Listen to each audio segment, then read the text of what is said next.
inagenda po ng ating mga presiding officer. 33 po ang agad-agad na tumugod sa panawagan ng special session natin para ipasa ang isa sa pinaka-importanting measure natin na it really shows our present predicament needs a responsive action through passing of this simple but very important resolution. Yun lamang po. Maraming salamat. Maraming salamat po sa Attorney Lady Quitos. Mr. Secretary, please take note of the notification of support. Konsihala Irma Alfonso, your recommend. Thank you, Your Honor. Your Honor, nasabi nga po ni Konsihal Taga Fajardo na lahat kami sa Distrito 1 ay sumusuporta sa resolution na ito. However, I have some queries, Your Honor. I just want to know how many times can we pass calamity? How many times can we declare our city as calamity area, Your Honor? Dahil marami pa po mga bagyong dadating. Even the international people are saying na madaming dadaan na bagyo sa Maynila this coming weeks. So I'm just wondering kung paano natin mahahandle yung mga darating na mga kalamidad na mga susunod, if ever, Your Honor. Thank you. Gonzalo Attorney J. Dizon. Thank you very much po. Under the rules set forth by the National Risk Disaster Management Council, Your Honor, there is no limit as to how many times a city can declare that it is under state of calamity as long as the parameters set forth in their rules are met. In this instance, we have met the requirement that at least 20% of the population was affected by the calamity. That's why we are going to declare a state of calamity, and as long as there's a certification from our own National Disaster Risk Reduction Office that there is indeed a state of calamity, we will declare a state of calamity. As to the availability of the funds, na po ang mayor natin ngayon, responsable pagdating po sa pagkagamit ng pondo. Naiintindihan ko po ang concern ng ating concern from District 1 na kung saan baka mamaya po ay ma-exhaust po natin ang ating calamity fund pagka po nagkaroon muli ng panibagong bagyo. Ngunit there is nothing, as far as this council is concerned, there is nothing in the parameters set forth by the National Council limiting LGUs as to how many times rather they can declare a state of calamity as long as the parameters set forth in the rules we have set before exist. And in this instance, the parameters, we have breached those parameters a few days ago already. Kaya po, I hope that answers the query of Councilor Dr. Irma. Gonzalo, Dr. Irma Alfonso. Yes, thank you, Your Honor. Napakaganda po ng sinagot niya kasi I am sure I'm not the only one that has that in their mind as a question. Kaya maganda po yung sagot. We can always file kung nami-meet yung parameters ng calamity. Thank you, Your Honor. Ang isa ko pa pong tanong, pwede po kaya na like all the other barangays na hindi naman masyadong naapektuhan ng kalamidad, can they also file calamity? Majority Authority there? Yes, Your Honor. Napakaganda katanungan din po. Alam niyo po, ang pag-declare kasi ng calamity, hindi naman porket nabahaan ka o nasunugan ka, may calamity.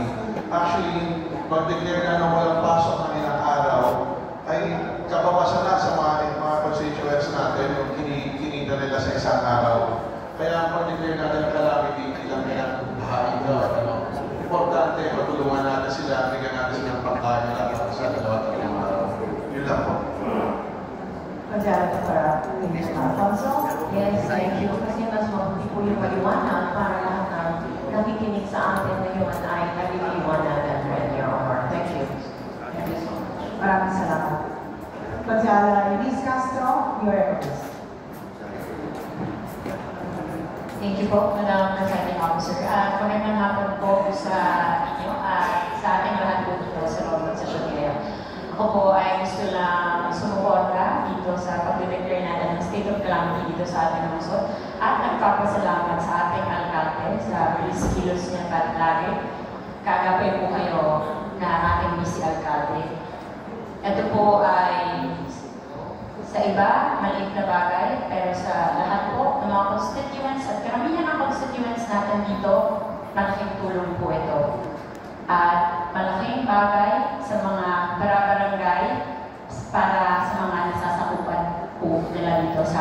lungsod. Kaya sana po, supportahan po natin lahat ito. Maraming salamat. Maraming salamat, Konsehala Eunice Castro. But before I go to you, Konsehala Veron, si Konsehala Wicilla would like to be recognized. Konsehala Wicilla, you are recognized.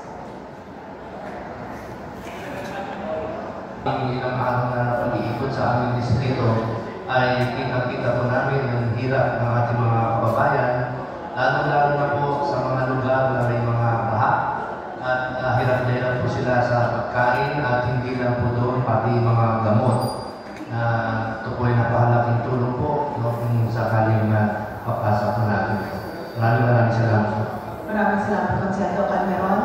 Mr. Secretary, please take note of the manifestation of support. Konsehala Fogoso, you are recognized.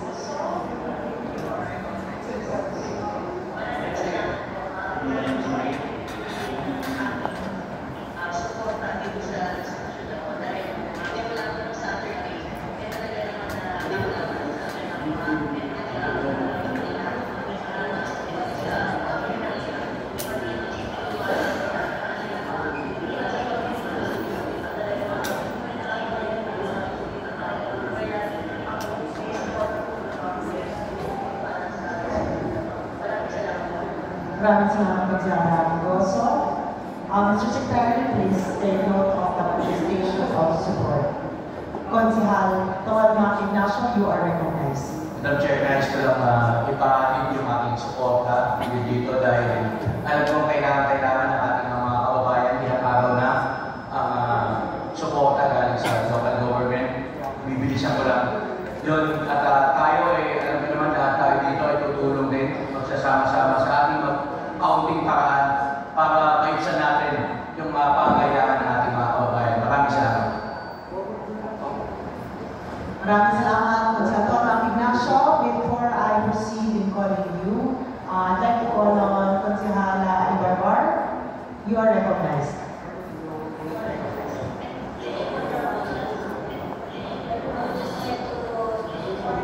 Ito po ang aming pagsuporta para po sa pagdeklara ng state of calamity ng ating lungsod.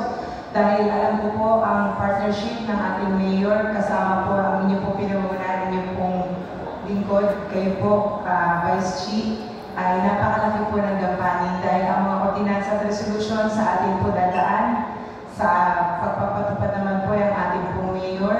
So ito po ginagawa natin ngayon ay hindi po maliit na bagay para sa ating mga residente ng Manila. So tama lang po itong suportahan po ng bawat isa. Maraming salamat, Konsehala Science. Mr. Secretary, please take note of the manifestation of support. I'd like to call on Konsehal Puno Lim. You are recognized.